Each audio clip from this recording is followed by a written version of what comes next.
तो चलिए, क्यों घबराते हैं गुरु, जो हम लेकर आते हैं आपके लिए एग्जाम के बाद तुरंत रिव्यू। तो दोस्तों, पहले ही क्लियर कर दूं कि आज 21 सितंबर को किसी भी शिफ्ट में आपका कोई भी एग्जाम नहीं है। तो ये वीडियो उनके लिए है जिनका आगे आने वाले शिफ्टों में एग्जाम होना अभी बाकी है, जैसे कि 4th फेज स्टार्ट हुआ है, 5th फेज में होली का जो उनका एग्जाम होना बाकी है। तो ये वीडियो उनके लिए है। तो वीडियो को अंत तक देखिएगा। चैनल पर करने हैं, चैनल को सब्सक्राइब कर नोटिफिकेशन बेल को साथ साथ ऑन कर लीजिएगा।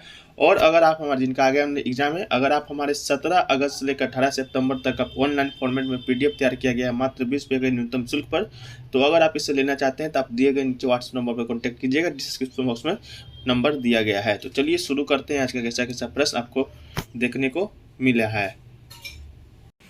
तो दोस्तों, जो आज का जो पहला और इम्पोर्टेंट क्वेश्चन है वह है कि 49वीं समांतर रेखा किन दो देशों के अंतर्राष्ट्रीय सीमा रेखा है। तो ये दोस्तों आपका 49वीं जो समांतर रेखा है वो दोस्तों आपका ऑप्शन नंबर ए USA और कनाडा की अंतर्राष्ट्रीय सीमा रेखा है। तो ऑप्शन नंबर ए आपका करेक्ट हो जाएगा। इसके बाद दोस्तों आपका कि ह्वेनसांग के संबंध में कौन सा कथन है जो कि गलत है। तो चलिए दोस्तों देखते हैं। ऑप्शन नंबर ए है आपका कि हर्षवर्धन के शासनकाल में भारत आया था। ह्वेनसांग जो कि दोस्तों आपका हर्षवर्धन के शासनकाल में भारत आया था, कमेंट सेक्शन में बताते चलिएगा। तो ह्वेनसांग है दोस्तों आपका हर्षवर्धन के शासनकाल में भारत आया था, जो कि दोस्तों आपका बिल्कुल सही है। और इसका भ्रमण वृत्तांत सियूकी में वर्णित है। तो ये दोस्तों आपका सही है कि नहीं, कमेंट सेक्शन में बताते चलिएगा। लेकिन दोस्तों जो ह्वेनसांग का आपका यात्रा वृत्तांत है वो सियूकी ही है, तो ये भी दोस्तों आपका सही है। इसके अलावा दोस्तों ऑप्शन नंबर सी है कि ह्वेनसांग ने बुद्ध की प्रतिमा के साथ साथ सूर्य एवं शिव की प्रतिमा का भी पूजन किया है। तो दोस्तों आपका ऑप्शन नंबर सी वो भी दोस्तों आपका बिल्कुल सही है। तो दोस्तों आपका जो करेक्ट आंसर हो जाएगा वो हो जाएगा आपका ऑप्शन नंबर डी, सभी सत्य हैं। तो सभी सत्य है दोस्तों आपका सही आंसर हो जाएगा। इसके बाद दोस्तों आपका पुरंदर की संधि कब हुई थी। तो दोस्तों पुरंदर की संधि की बात करें तो ये दोस्तों आपका हुआ था ऑप्शन नंबर बी 1765 ईस्वी में। 1765 ईस्वी में दोस्तों आपका पुरंदर की संधि हुआ था, जो कि दोस्तों आपका करेक्ट है। इसके बाद है दोस्तों अगला क्वेश्चन है कि अकबर के द्वारा फतेहपुर सीकरी की स्थापना कब किया गया था। तो दोस्तों फतेहपुर सीकरी जो कि दोस्तों अकबर के द्वारा स्थापित किया गया था वो किया गया है दोस्तों आपका ऑप्शन नंबर ए 1571 ईस्वी को दोस्तों आपका स्थापित किया गया था अकबर के द्वारा। इसके अलावा है दोस्तों आपका कि सल्तनत काल में राजस्व विभाग का प्रमुख क्या कहलाता है। तो दोस्तों बात करें सल्तनत काल में राजस्व प्रमुख का, तो दोस्तों राजस्व विभाग का जो प्रमुख कहलाता था वो आपका ऑप्शन नंबर ए वजीर कहलाता था। तो ऑप्शन नंबर ए वजीर आपका करेक्ट आंसर हो जाएगा। इसके बाद दोस्तों आपका कि जनसंख्या नियंत्रण एवं परिवार नियोजन संविधान की 7वीं अनुसूची को किस सूची का विषय है। तो दोस्तों जनसंख्या आपका नियंत्रण और परिवार नियोजन दोस्तों आपका ऑप्शन नंबर सी समवर्ती सूची का दोस्तों आपका विषय है।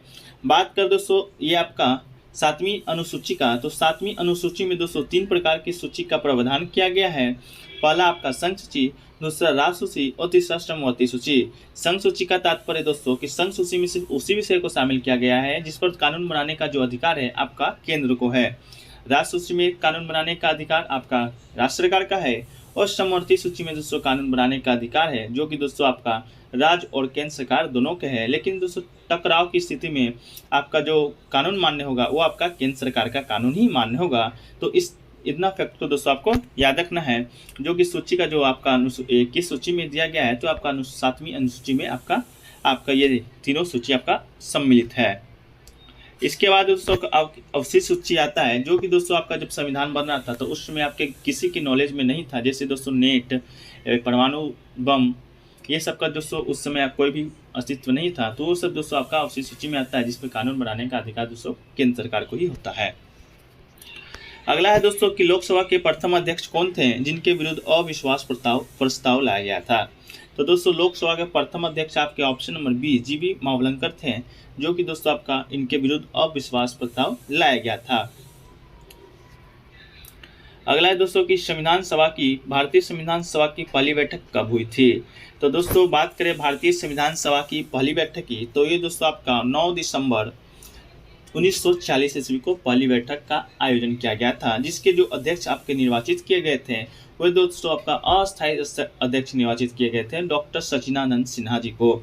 इसके बाद दोस्तों 12 दिसंबर 1940 को फिर से संविधान सभा की दूसरी बैठक होती है और उसमें अस्थायी अध्यक्ष की निर्वाचित किया जाता है, जो कि दोस्तों आपका राजेंद्र प्रसाद को बनाया जाता है।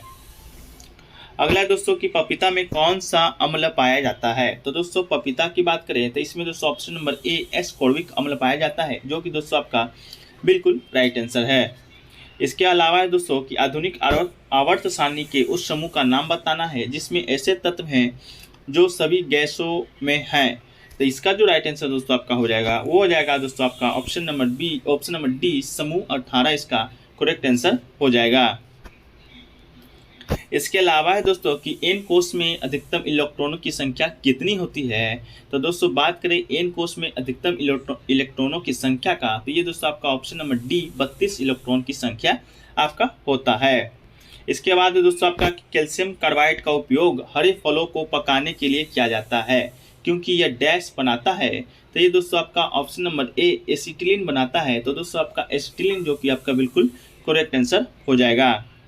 इसके अलावा है दोस्तों अगला क्वेश्चन है कि निम्नलिखित में से कौन संशोधित भूमिगत तना का एक उदाहरण है।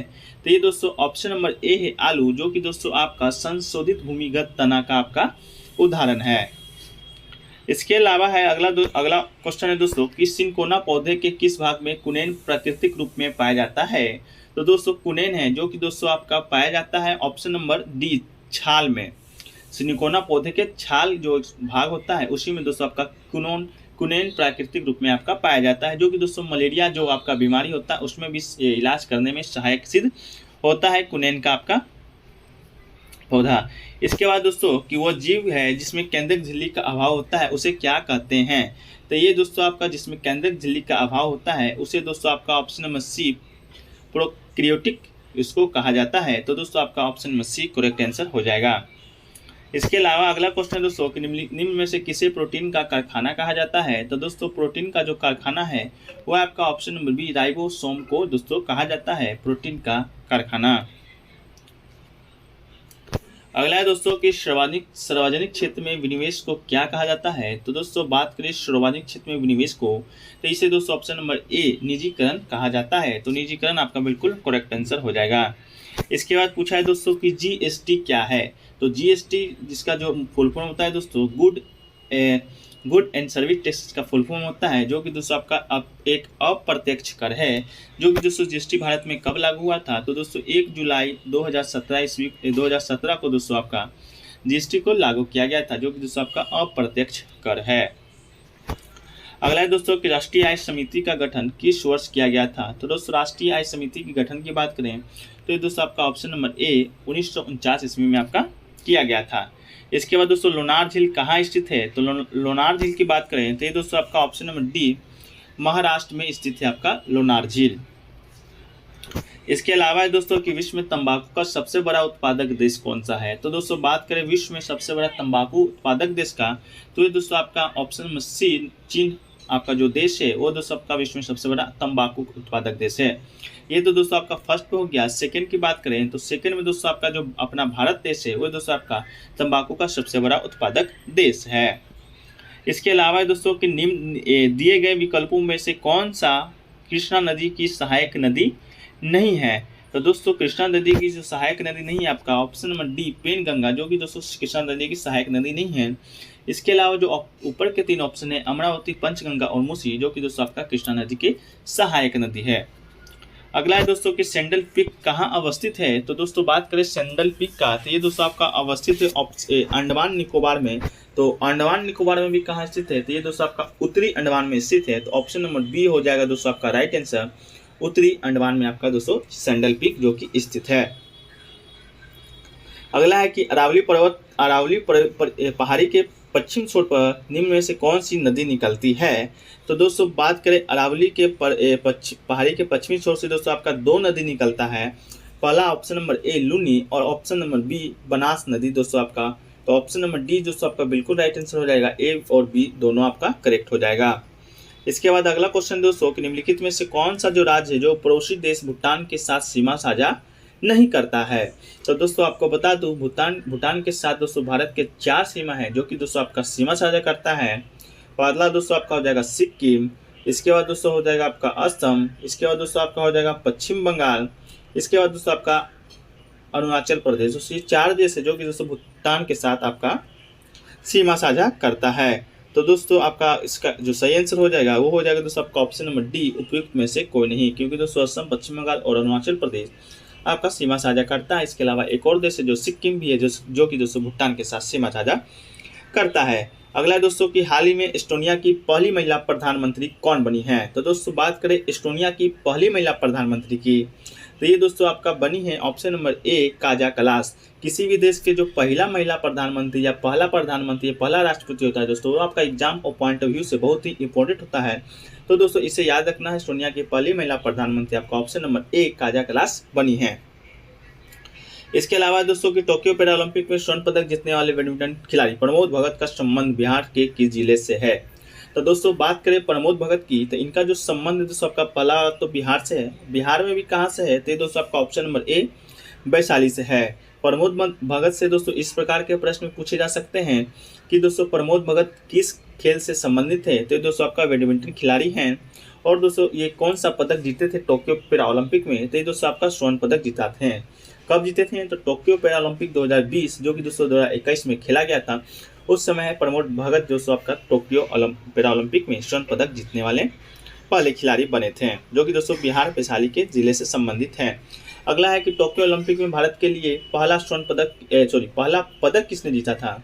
तो दोस्तों बात करें टोक्यो पैरा ओलंपिक में भारत के लिए जो पहला स्वर्ण पदक है वो जीते थे दोस्तों आपका option number C, Bhavina Patel ने, जो कि दोस्तों आपका टेबल टेनिस की खिलाड़ी हैं। और दोस्तों ये कौन सा पदक जीती, तो ये दोस्तों आपका रजत पदक जीती थी। बात करें टोक्यो पैरा ओलंपिक में, तो टोटल 219 पदक भारत के द्वारा आपका लाया गया था टोक्यो पैरा ओलंपिक में। अगला है दोस्तों कि भारत सरकार ने वर्ष 2025-26 तक राजकोषीय घाटा को जीडीपी का कितना प्रतिशत रखने का लक्ष्य रखा है। तो ये दोस्तों लक्ष्य रखा है आपका ऑप्शन नंबर डी, 4.5% लक्ष्य रखने का आपको लक्ष्य रखा है। इसके अलावा दोस्तों अगला प्रश्न आपका पूछा गया था कि पुस्तक human rights and terrorism in India के लेखक कौन हैं। तो दोस्तों बात करें पुस्तक in human rights and terrorism India के पुस्तक के लेखक की, तो ये दोस्तों आपका ऑप्शन नंबर बी है, सुब्रमण्यम स्वामी जी इनके लेखक हैं। इसके अलावा दोस्तों किस राष्ट्र ने जन सुनवाई योजना की शुरुआत की है। तो दोस्तों ऑप्शन नंबर डी आपका मध्य प्रदेश है, जो कि दोस्तों आपका जन सुनवाई योजना की शुरुआत की है। इसके अलावा दोस्तों आपका है कि भारत सरकार ने किस वर्ष तक भारतीय रेलवे को ग्रीन रेलवे बनाने का लक्ष्य रखा है। तो ये दोस्तों आपका ऑप्शन नंबर सी, 2030 तक दोस्तों भारत सरकार है जो कि रेलवे को ग्रीन रेलवे बनाने का लक्ष्य रखा है। तो ये दोस्तों रेलवे से संबंधित प्रश्न आपके एग्जाम में आएंगे, क्योंकि दोस्तों आपका रेलवे से संबंधित एग्जाम ही होना है ग्रुप डी का। अगला है कि मित्र शक्ति 2021 सेनाभ्यास का आयोजन कहाँ हुआ है। तो दोस्तों बात करें मित्र शक्ति सेनाभ्यास का, तो ये दोस्तों भारत और श्रीलंका के बीच एक सेनाभ्यास है, जो कि दोस्तों आपका अम्पारा में हुआ है। अम्पारा भी कहाँ स्थित है, तो अम्पारा भी दोस्तों आपका श्रीलंका में ही स्थित है। इसके अलावा दोस्तों एससीओ की 21वीं बैठक 2021 में कहाँ आयोजित किया गया था। तो एससीओ की जो आपका 21वीं बैठक हुआ था, जो कि 2021 में हुआ था, उसका जो बैठक है वो दोस्तों आपका तजाकिस्तान ऑप्शन नंबर बी में आपका हुआ था। बात करें 2022 की एससीओ की बैठक कहाँ होगी, तो 2022 की जो एससीओ की बैठक होगी दोस्तों वो आपका उज्बेकिस्तान में होगा। तो इसे भी दोस्तों आपको फैक्ट के तौर पर याद रखना है। अगला है दोस्तों कि सैटेलाइट फोन से लैस होने वाला भारत का पहला राष्ट्रीय उद्यान कौन सा है। तो दोस्तों सैटेलाइट फोन से लैस होने वाला जो भारत का पहला राष्ट्रीय उद्यान बना है वो बना है दोस्तों आपका option number B, Kaziranga. Kaziranga जो कि दोस्तों आपका असम में स्थित है। ये किस लिए प्रसिद्ध है दोस्तों, तो ये आपका एक सिंह गैंडे के लिए दोस्तों आपका ये काजीरंगा नेशनल पार्क है जो कि प्रसिद्ध है। अगला है दोस्तों अर्जुनिया 01 उपग्रह को किस प्रक्षेपण यान के द्वारा प्रक्षेपित किया गया है। तो यह प्रक्षेपित किया गया दोस्तों आपका option number B, PSLV C-51 के द्वारा आपका दोस्तों प्रक्षेपित किया गया है। अगला है दोस्तों कि शिल्पग्राम महोत्सव 2021 का आयोजन कहाँ किया जाएगा। तो दोस्तों शिल्पग्राम महोत्सव 2021 का जो आयोजन है वो आपका किया जाएगा दोस्तों ऑप्शन नंबर ए, असम में दोस्तों इसका आयोजन किया जाएगा। इसके अलावा दोस्तों कि 66वां फिल्म फेयर पुरस्कार 2021 में सर्वश्रेष्ठ अभिनेत्री का पुरस्कार किसे मिला है। तो दोस्तों सर्वश्रेष्ठ अभिनेत्री का जो पुरस्कार मिला है आपका option number B, Taapsee Pannu को मिला है। और सर्वश्रेष्ठ अभिनेता की बात करें तो ये दोस्तों आपका इरफान खान को मिला है। इसके बाद सर्वश्रेष्ठ फिल्म की बात करें तो मूवी थप्पड़ जो कि दोस्तों आपका है उसको दोस्तों आपका सर्वश्रेष्ठ फिल्म का पुरस्कार प्राप्त हुआ है। अगला है दोस्तों कि अक्टूबर 2021 में किस राज्य के प्रसिद्ध सफेद प्याज को जीआई टैग का प्रदान किया गया है। तो इसका दोस्तों ऑप्शन नंबर ए महाराष्ट्र दोस्तों आपका राइट आंसर हो जाएगा, जहाँ के सफेद प्याज को दोस्तों जीआई टैग मिला है। इसके अलावा दोस्तों आपका है कि वर्ष 2021 के साहित्य का नोबेल पुरस्कार सम्मान किस व्यक्ति को सम्मानित किया जाएगा। तो दोस्तों 2021 का जो सम्मानित किया गया है, तो ये दोस्तों आपका किया गया साहित्य का नोबेल पुरस्कार अब्दुल रज्जाक गुरना को दोस्तों आपका ये सम्मानित किया गया है।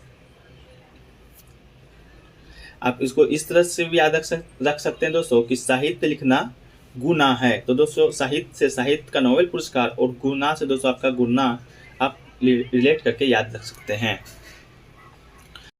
तो दोस्तों वीडियो को यहीं पर समाप्त करते हैं, फिर मिलते हैं नेक्स्ट वीडियो में। वीडियो कैसा लगा कमेंट सेक्शन में बताइएगा। अच्छा लगा वीडियो को लाइक कीजिएगा, दोस्तों में शेयर कीजिएगा, और चैनल पर नए हैं तो चैनल को सब्सक्राइब कर लीजिएगा, नोटिफिकेशन को साथ साथ ऑन कर लीजिएगा। चलिए मिलते हैं नेक्स्ट वीडियो में, जब तक के लिए जय हिंद जय भारत।